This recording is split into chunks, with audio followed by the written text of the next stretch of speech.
Hello and welcome to Illuminations with Tiina and Fi. I'm Tiina. And I'm Fi. Good morning, Fi. Morning, Tiina. Today we're starting a new series. And following on from the last series that was on beliefs, we are moving into language. And language is very closely connected to beliefs. And there's thoughts in between all of that. Beliefs, thoughts, language. So this is a very intriguing subject matter, and I'm sure we could talk about this for hours on end.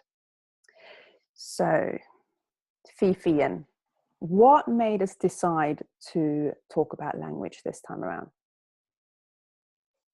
Yes, and it's an interesting one because you could come at this from a variety of ways. So I'm going to stick in the vein of where we've come from, which is our book around redefining abundant living.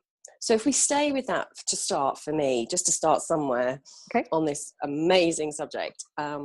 So I notice, particularly around myself, when I'm using language that is indicative of me being more in a scarcity mindset. And so when I'm in a scarcity mindset, my language reflects that. Mm-hmm. And it's not just external language, it's internal, which we will come to, of course. But the external is what I'm going to focus on for now. So, example, the first thought in the morning, for me used to be, I haven't had enough sleep, oh, my back's hurting me, blah, blah, blah, blah, blah, blah, and that, I think, is coming from a scarcity mindset. And it's just a habit. It's a habit I got into to starting the day that came from a place of me not being particularly resourceful for a while through grief, but it got into a habit. And so I began to realise that this was not really, for me, a way to start the day. That's the first thing that goes on in my head that comes out of my mouth. Saying to someone, oh, I haven't had enough sleep, I've only had 5 hours. So changing that to a more language that's more abundant has been my focus. So just as the example. So funny enough, you asked me what was my first thought this morning, and I had a bit of a weird dream last night. So I woke up going a bit tight-chested, and I'm always careful now not to label it too quickly because it could be anything, I don't know. But I remember going, oh, what's all that about? But I very quickly in the morning get into my intention, my intended state for the day. So that's where I start in the morning. So that's just a kind of a linking into the notion around abundance and scarcity. And it goes on throughout the day. How we use language is the feedback loop to the brain, as we all know. So how we speak linguistically can reinforce or create new neural pathways, or reinforce old pathways, old habits, old thinking. And I think people, genuinely, when I work with clients, that's where we often will really start to make some progress, is they start to observe. And let's stay external for now. If they start to observe what they say out loud to others. So, for example, someone says, your hair looks nice. And you go, I just washed it. It's really quite, it's like, what is that saying to the body? It comes from the belief, obviously. So it's a bit belief driven, maybe I'm not enough, so therefore I can't just go, thank you, thank you very much for that. So that's a little bit of a ramble start about language, just to reflect even scarcity and abundant mindsets, and language in the morning. So how about you, Tiina? Language for you, Timothy? Well, I can catch up on the thread that you started with your clients. I find that with my clients as well, it's a very good place to at least start. Nudging. Transformation. What are the things that you say externally or internally? But externally, how do you receive that compliment? What do you say? And what would it be like to just say this instead of this? You know? Because our mind and our body is listening, you know. And the clever thing is that, you know, our whole of us, or if we divide it into mind and body, even though it's a whole system, doesn't make a judgment on what we say, right? It doesn't kind of go, oh, Tiina was saying a negative thing, she probably doesn't mean it, so we're not going to take that one in, or, oh no, we're going to turn it into something positive, right? Our mind and body goes, oh, this is what Tiina wants, and this is the instruction from Tiina. Consequently, we will act upon that, you know? Both good and bad, you know, well, good, bad. But, you know, the good in that, if we use the good and bad, is that, or the gain, let's call it the gain from that is that when we use positive language that empowers us, our mind and body doesn't make a judgment on that because it takes it as the truth. The other side of the coin is that when we use language that isn't as empowering, it's also taking that as instructions. So that's why it's so important. And it's also important to know that we grow up with certain kind of language around us. So we have certain language available to us. Now, if you grow up in a home or an environment where harsh language, mean words,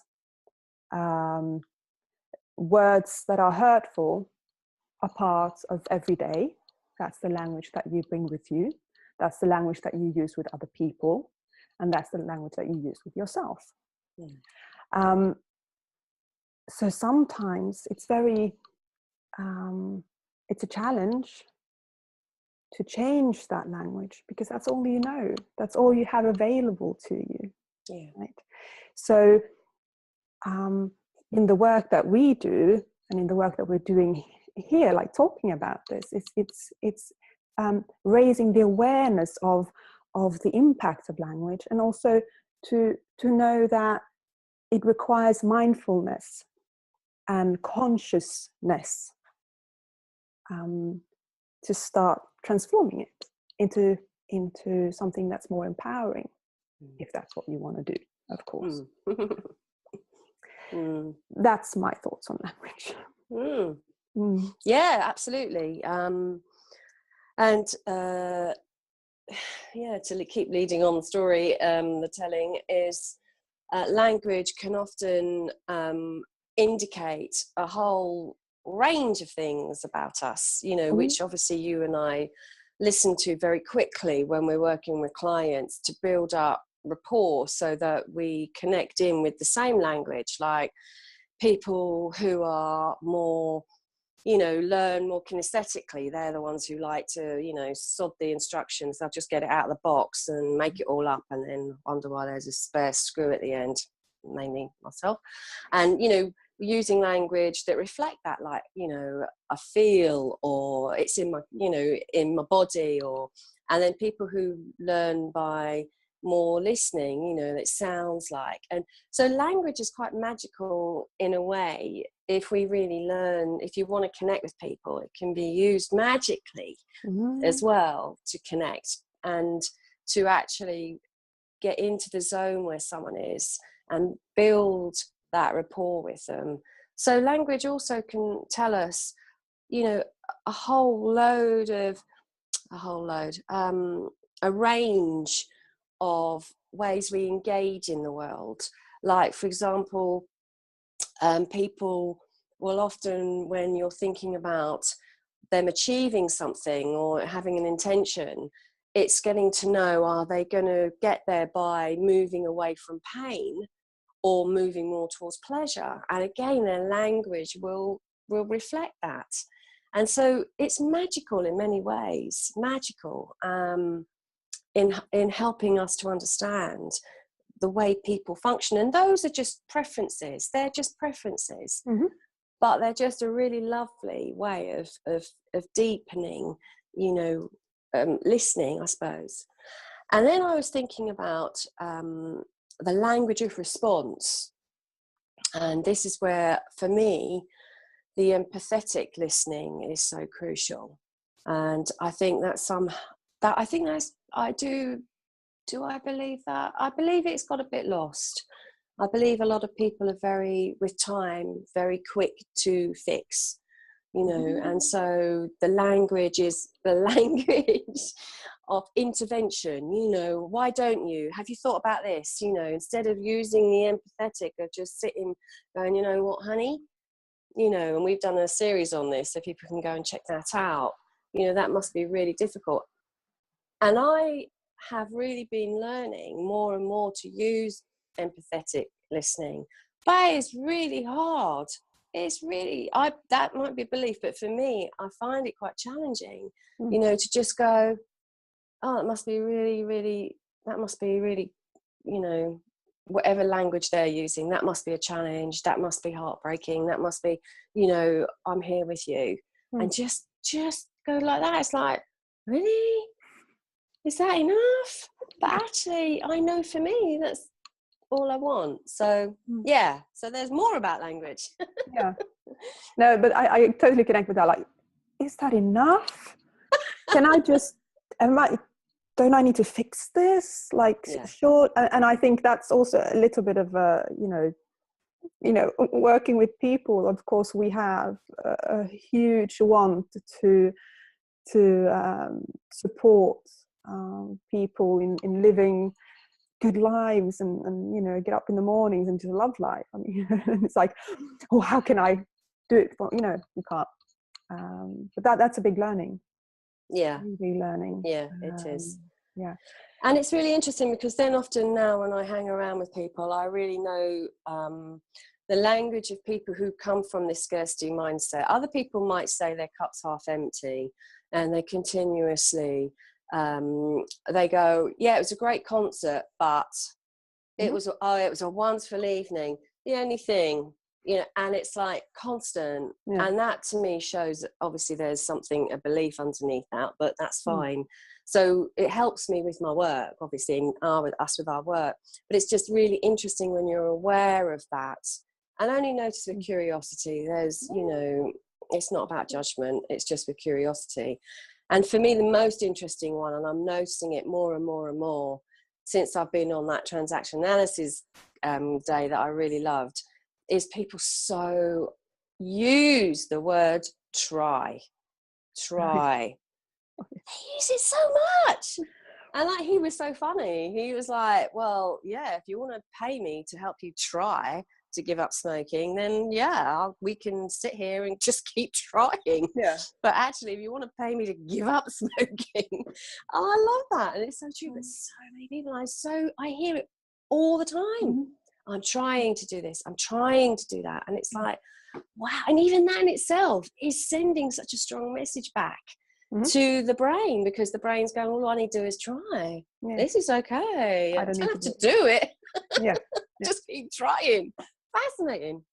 And I had a teacher at university who actually said, Tiina, try and pick up the pen. And I picked up the pen. It's like, no, you picked up try and pick up the pen, because you never pick up the pen. And that was funny. I use try as well. I try not to use try. I do my best not to use try. There was one thing that I want to say based on what you said. Oh, yes. So listening to people's language, you will get to know them quite quickly about what they actually think about themselves and about the world around them. Which is also, once you know that, it's like, what words do I choose now when I talk to Ian, for example? Or, being very aware of, do I need to now, and on a personal level, it's a good thing because it keeps me on my toes, you know. Yeah. I don't get away with things. Yeah, my mum, you know, used to get a bit frustrated with me because I've learned to not do that anymore. That was when I had first learned NLP and was all like, oh my goodness, oh goodness, my poor mother. She would say to me, daughter, I don't even know how to speak to you anymore. So I thought, right, back off here. This is really not funny. And so, yeah, you know, you're choosing to use that language, you know, and you're choosing that language to keep you in that place, you know. It's really not very helpful on occasions, unless someone's paying me to help to move out of somewhere, you know, and it's like, okay. Absolutely. But I think, you know, in the relationships that you and I have, you know, we do sometimes kind of go, and we use humor quite a lot. What? Really? And I tell you what's interesting is sometimes when we leave WhatsApps for each other and we're telling each other about the day we've had or a difficult situation or something, and I'll know when I've left a word and I'll go, I know that Tiina will go, no, that's not quite what I was feeling, you know. And I thought, I know as I've left it, oh, this isn't what Tiina was saying. So it's good because you know, there's nothing worse than you explaining how you're feeling and somebody going, wow, that must be really a disastrous way of you know, or something. And you're like, I didn't say that. I find that really challenging, actually. So I think it takes me out of where I am. That's what it is. It takes me out of where I am and it takes me to where you are. And that's not what this is about. This is me talking about me. And you taking it and putting your words on it is taking it to where you are. And that's not really empathetic listening for me. But it's massive. Oh, that word again.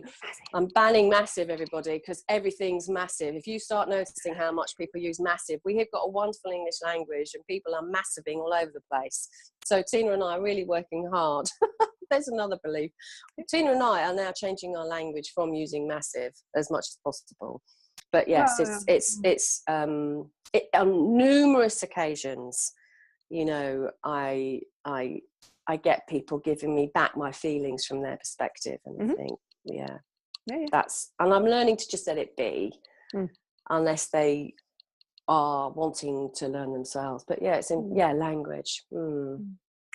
We're out of time. Woo! I told you before we started, we're going to have so much to say about this. I've got a good question. I'm ready. Oh, okay. Fi, what question would you like to ask our audience today? Normally I have to think about it and then I kiss the Blarney Stone and go for a ramble. So today, if you observe your language, external language, with curiosity and not judgment, just notice, is your language what you would call from an abundancy mindset, or is it from a scarcity mindset? Do you talk about what is going well in your life every day, what you're grateful for, what you've got, or do you talk about what you haven't got? Just notice with curiosity. And as you notice with curiosity, we will say goodbye. Humour. Oh, and I thought you had humour. Curiosity and humour. We will bid you farewell. Yes. Until next time, where we continue our exploration of language. Until such a time. Bye. Bye, Tiina.